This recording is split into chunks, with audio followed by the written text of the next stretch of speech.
Welcome to the Johnny Fongo Show. I am Johnny Fongo. It is a beautiful day in Fongo land. Let's talk a little bit about my show real quick and then we'll get into the news. This show is really just about sharing my research into the cannabis stock industry and the cannabis industry in general, both publicly traded and not publicly traded. So we're going to look at everything cannabis, THC, CBD, and everything in between. Some stories featured here, like I said, will be companies that are not publicly traded. The majority of them will have a ticker. They'll be on some exchange or another. Now, I'm not a financial advisor. First off, I'm just a regular guy, big fan of the plant, big fan of investing, big fan of trading, and a huge fan of research. Okay, so I've been tracking the whole cannabis sector since late 2012 when Colorado and Washington legalized. I started buying into what I could find. At that time, there's only maybe about 20 stocks. Now there's over 450 that you can access and purchase and trade should you want. So the industry has blossomed, and it is still growing, and that's why I'm here, and that's why I'm talking about these things. It's because there's a lot of news out there, and not everybody can handle it all. We dig into the weeds, pardon the pun, and get into some stories that are not generally covered in the mainstream news. And so that's where we're going with this, okay? Now, I hope you enjoy the information I share. Any stock or company I talk about is not a recommendation to buy it. It is more a recommendation to learn more about the company if it fits into your strategy. Okay, that's it. With that being said, let's get to this bad boy. Okay, first story we're going to talk about New York State. It's getting closer to legalizing marijuana. Sounds like the deal's done. They just got to vote on it. So we're going to let Aria take this one real quick and explain it further for us. Well, this has been in the air for a while now. Let's dig in and see what we can find out. New York moves closer to legalizing marijuana sales. Cannabis stocks are mixed. Barron's.com. Today 7:21 p.m. Eastern Time, Dow Jones. By Connor Smith. New York State may be one step closer to legal cannabis sales. But shares of the major U.S. growers were mixed on Wednesday. New York State Senator Liz Krueger told the Wall Street Journal that lawmakers reached a deal that will bring a recreational cannabis bill to the state's Assembly and Senate next week. Cannabis stocks jumped earlier this year as it became clear Governor Andrew Cuomo was warming up to legalization in order to plug budget gaps caused by COVID-19. The governor announced a proposal to legalize cannabis in January, but hashing out a deal has dragged on for months. U.S. multi-state operators, or MSOs, jumped around the time of the reports, but not all closed up for the day. Curaleaf Holdings stock, CURLF, was down 1.3% to $15.05. Green Thumb Industries, GTBIF, closed up $31.40, while Trulieve Cannabis stock, TCNNF, was down 0.1% to $48.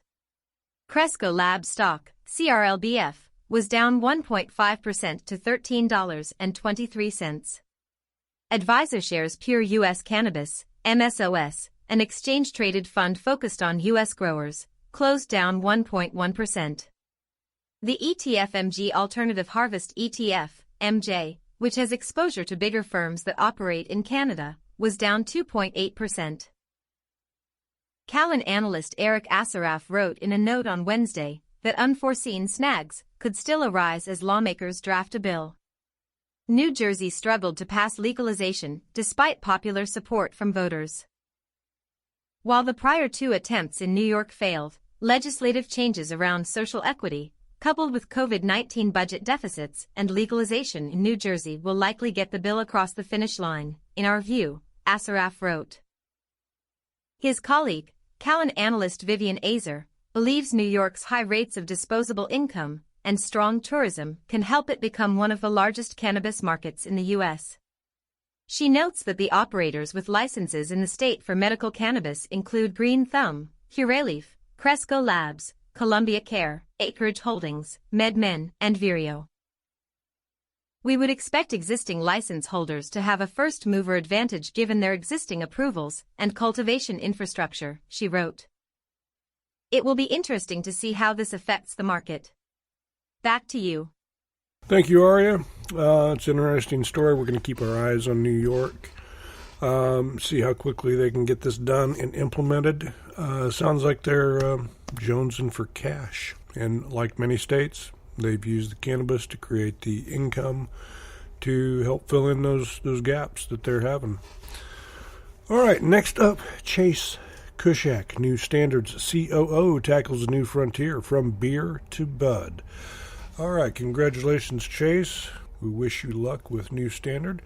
We're going to bring Aria back, and she's going to finish up this story for us. Thank you. This is a great story from up in Michigan. Chase Kushak, New Standards COO, tackles a new frontier, from beer to bud. Today, 6:32 p.m. Eastern Time, PR Newswire, print. Chase Kushak has spent his career dedicated to building great teams, creating brands, and launching impactful companies in a vast array of industries including consumer packaged goods, automotive, consulting, home building, tech, and craft beer. Now, he is tackling the new frontier of the cannabis industry as COO of New Standard, a cannabis retailer that is setting the standard for cannabis culture in Michigan. Taking his career journey from beer to cannabis has been a natural progression for Kushak, who seamlessly transitioned his expertise and passion from one enlightening product to another. If you've ever enjoyed a cold founder's brew, where Kushak was formerly COO, you understand. With the legalization of cannabis across the state, Kushak is leading the New Standard team to new heights and helping people understand the value and benefits of this unique flower. There are a lot of similarities between the beer and cannabis industries, Kushak said. Both rely on the importance of building a brand that will connect to consumers on a personal level and have the challenge of keeping up with an industry that is fun, energetic, and growing at breakneck speeds. I see Michigan as being on track to become a nationally recognized leader in cannabis in the same way it has set the tone for craft beer across the country. Cannabis is the new frontier, not only for Kushak, but for the country. Recent reports show that Michigan is leading the charge in the cannabis industry, creating more than 3 million jobs in 2020. Breaking down the stigma of cannabis is also something close to his heart. Like beer, cannabis is a natural product that can enhance a consumer's quality of life. The benefit to legalization is that they are both now able to be highly regulated, making consistency and quality critical product components for both use and safety. Hops and cannabis are very similar, Kushak said. In the early days of craft beer, it was all about alcohol content. But then, consumers got more focused on taste profiles of the hops and put that ahead when choosing a brand. People started to like the experience, the taste, and the nuance more than the buzz. The same thing is starting to happen with cannabis. Just like a beer or glass of wine, cannabis has this great way of bringing people together and creating great conversations and experiences. Joining New Standard Hazel Park and Sand Lake, in the coming months Michigan residents can expect to see the New Standard name in Edmore, Grand Rapids, Grand Haven, Muskegon, Nunica, Saugatuck, and Whitehall, all with the same commitment to culture and a cannabis experience like none other. For more information, visit anewstandard.com. That's all we have on this one. Thank you, Aria. Another story from the great state of Michigan. Congratulations to Chase Kushak and New Standard. Be interesting to see what comes from them. We've got a short little blurb here real quick about cannabis banking effort. We're going to bring Mia in to talk about this one. Here is a story about the Banking Act as it refers to cannabis companies. Cannabis banking effort would open door for buy-side market talk. 3:24:21 3:48 p.m. Eastern Time, Dow Jones print. 1547 ET the Secure and Fair Enforcement Banking Act, a cannabis bill in Congress that aims to open up banking services for marijuana companies, would make the marijuana industry more normalized and less underground. Scott Grieper, founder of Viridian Capital Advisors, says on a forum about cannabis hosted by the law firm Dentons. The bill would further entrench among large buy-side investors the perception that the industry is getting interesting. Viridian recently said it tracked 58 cannabis-related deals in the first 11 weeks of the year, higher than the comparable period in any year except 2019. Short little story, we will see how long it takes them. Thank you, Mia. Always keeping an eye on what they're doing with this Banking Act. Always been a long fan of getting this banking finished and fixed. It's crazy that these companies have to deal in cash, or used to. I'm sure there's alternatives now. But come on, let's get this done. Next up, Cannabis National Association of Cannabis Businesses and Emerging Markets coalition partner to develop national cash management standards for cannabis. Again, another little story about the banking, the cash. Let's get this up to speed. We're going to bring Guy in for this one. Guy, let us know what you think of this. Thank you. Let's look deeper into this one. National Association of Cannabis Businesses and Emerging Markets coalition partner to develop national cash management standards for cannabis.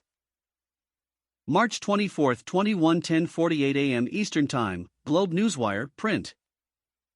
The National Association of Cannabis Businesses, NACB, and the Emerging Markets Coalition, EMC, have formed a strategic alliance to develop a national standard for cash management for the cannabis industry.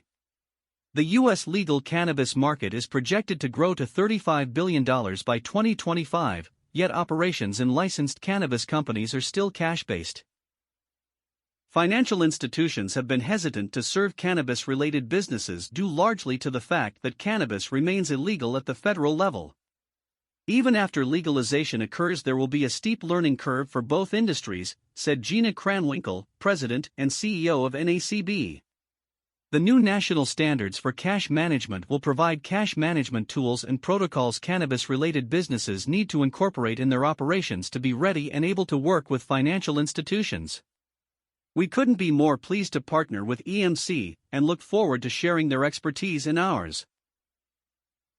The Emerging Markets Coalition is excited to be partnering with NACB in developing standards. This is a collaboration of both the banking and cannabis industries to ensure pragmatic and prudent practices to support the transparency and anti-crime efforts necessary in a cash-heavy industry, said Kirsten Trusco, EMC's CEO and co-founder. This will be the first in a series of planned standards around money related to cannabis commerce to be developed by NACB and EMC members. Our strategy with the Cash Management National Standard is to help the cannabis industry self-regulate until financial institutions are ready to work with us, said Kranwinkle.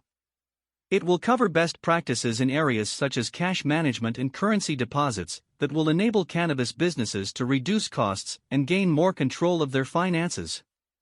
The Cash Management Standard will help both industries build mutual understanding and expectations that can lead to strong working relationships.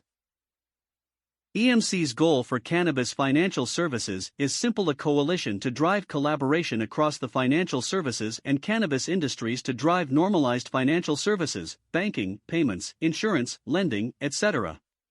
We work in industry, government and society to help ensure safe, transparent, and fairly taxable opportunities in banking, payments, and insurance. EMC and its members educate, advocate, protect and promote the very fundamentals of normal financial business operations in underserved markets. NACB's mission is to shape the legal cannabis market into a safe, responsible, and ethical industry. It is the only organization in U.S. cannabis whose members are vetted as being responsible, trustworthy, and compliant with NACB national standards.